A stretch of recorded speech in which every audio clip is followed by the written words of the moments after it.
I got you stuck. I got you stuck. I got you stuck.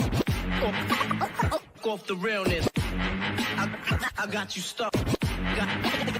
Got you stuck off the real. The realness. Welcome back to the Audacity Podcast. I am the man on the street. Well, it seems that old number 47, yes, I'm talking about President Donald Trump, gave a speech to Congress the other night. It is one of the longest speeches ever given by a sitting president. I say to myself, man, this is 2 hours I would never get back. It also had me scratching my head and also saying to myself, man, this is a bunch of crap. But Van Jones basically broke this speech down, and I thought he broke it down perfectly when he said this on CNN. Still trying to make sense of what I saw. Trump is the master showman. If you just want to see a good show, I thought he used his time well, all 2 hours of it, like Lord of the Rings. And, God bless him. It's like Wicked, man. It's long. I mean, it's long. But the problem is, like Wicked, you go, it's like a fantasy, and then you come back home and you got to deal with reality. In the speech, he loves the military. In reality, he's cutting VA and throwing veterans out of work. In the speech, he loves cops. In reality, he's pardoning everybody from January 6th who beat the hell out of cops. In the speech, he holds up this cancer kid who everybody fell in love with. In reality, he's cutting cancer research. In the speech, he talks about a strong economy. In reality, it's tariffs and the stock market's in free fall. In the speech, he's got MAGA, Make America Healthy Again, and my good buddy Bobby Kennedy Jr.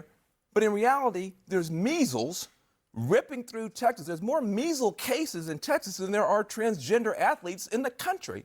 So there's a speech which is fantastic, fantasy, and then there's a reality that's getting worse and worse. Yes, I thought the way that Van Jones broke Donald Trump's speech down is basically the way that I saw it as well. Donald Trump is living in a fantasy world, but what I call it is the old bait and switch. In one hand, he's telling the American people one thing, and then in the other hand, he's doing something totally different, and which is crazy to me. And most Americans actually see that. It's the ones that want to believe in Donald Trump and they believe his lies that's going to keep doing the same old things.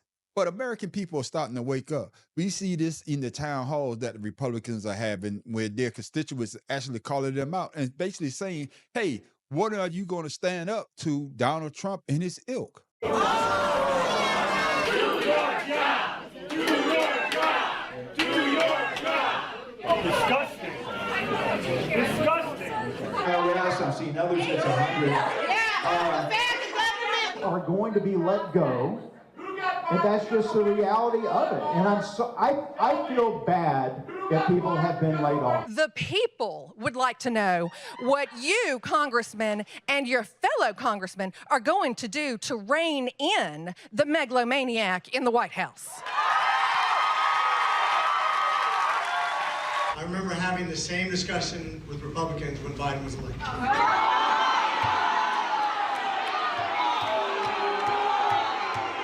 A lot of you would probably say those January 6s who are yelling just as loud as you. You are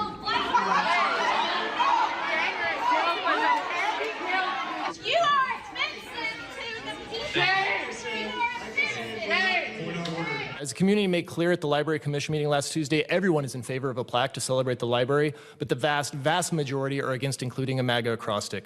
Okay? Unfortunately, it's clear that this council does not listen, so instead I'm going to take my time to say what MAGA has stood for these past 3 weeks. MAGA stands for trying to erase trans people from existence. MAGA stands for resegregation and racism. MAGA stands for censorship and book bans. MAGA is profoundly corrupt, unmistakably anti-democracy, and most importantly, MAGA is explicitly a Nazi movement. You may have replaced a swastika with a red hat, but that is what it is. There's been a mandate to the president from the American people, am I correct? No! The Congressional Budget Office, you know what it's going to be by 2035? It's going to be $59 trillion. Did I tell you? Did I tell you? It is the Doge program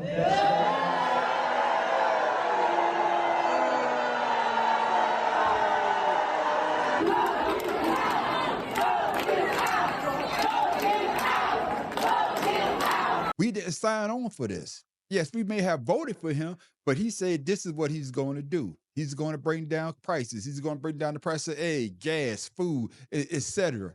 And these things are not happening. Basically, what he's doing, he's making it worse. The stock market is going down. My 401k, I'm losing money.